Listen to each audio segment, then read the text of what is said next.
Hello बच्चों, let's see this question.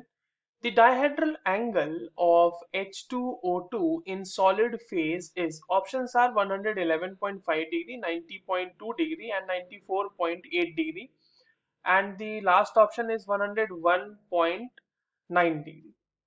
तो चलिए इस क्वेश्चन को सॉल्व करते हैं बच्चों, और सबसे पहले ये देखते हैं कि इस क्वेश्चन को सॉल्व करने के लिए हमें कौन से की कॉन्सेप्ट की जरूरत है.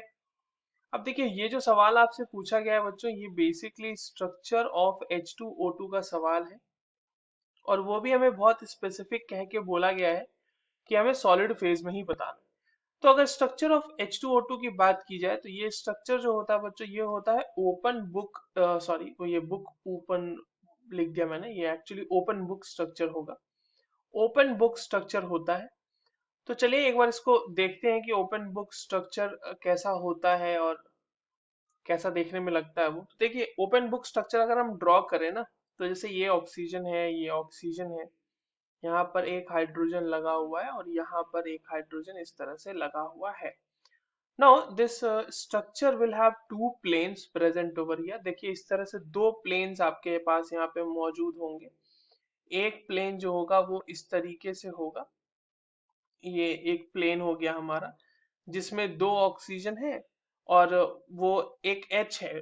बेसिकली एक OH बॉन्ड जो है ना, वो एक प्लेन में होता है, और दूसरा OH बॉन्ड जो होता है वो दूसरे प्लेन में होता है.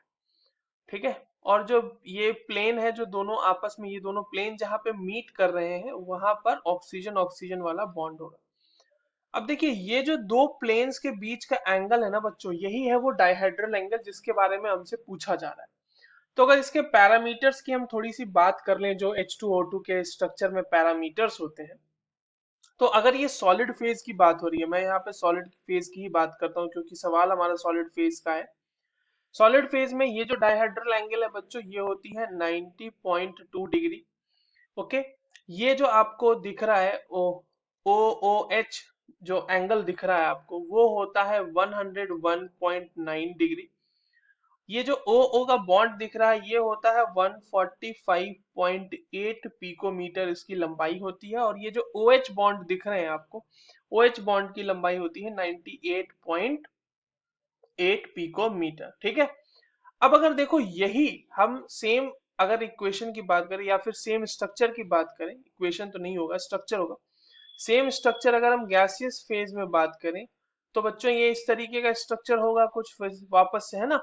ये वाला इस तरह से होगा, ये वाला इस तरह से होगा. अगेन आपके पास दो प्लेन होंगे यहाँ पर. देखो, ये इस तरह से एक प्लेन इस तरह से आपका यहाँ पर आएगा, और ये एक प्लेन आपका इस तरीके से यहाँ पर इस तरह से होगा. ठीक है. दो प्लेन हमने ड्रॉ कर दिया. अगेन एक ओपन बुक स्ट्रक्चर बना दिया. ये यहाँ पर इसको इस तरह से नहीं बनाते, इसको ऐसे कर लेते हैं, डॉटेड लाइन दे देते हैं. ये बेसिकली बीच वाले वो लाइन को दिखा रहा है. अब देखिए, यहाँ पर ये अगर मैं गैसियस फेज की बात करूं, ये हम बात कर रहे हैं गैस फेज की, तो वहां पे इस डाइहेड्रल एंगल की वैल्यू होती है 111.5 डिग्री. इस एंगल की वैल्यू होती है 94.8 डिग्री.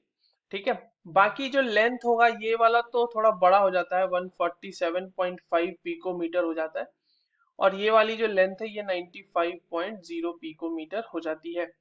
तो ये हो गया सॉलिड फेज और गैस फेज में हमारे पास गिवन पैरामीटर्स के साथ स्ट्रक्चर. ठीक है. तो हमसे पूछा गया है सॉलिड फेज में, तो डायहेड्रल एंगल बच्चों कितना होगा, 90.2 डिग्री. तो करेक्ट आंसर तो 2 आने वाला है.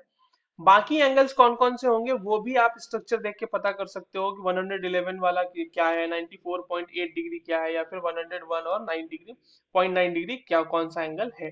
So the correct answer will be option number 2. I hope you understood this well. All the very best.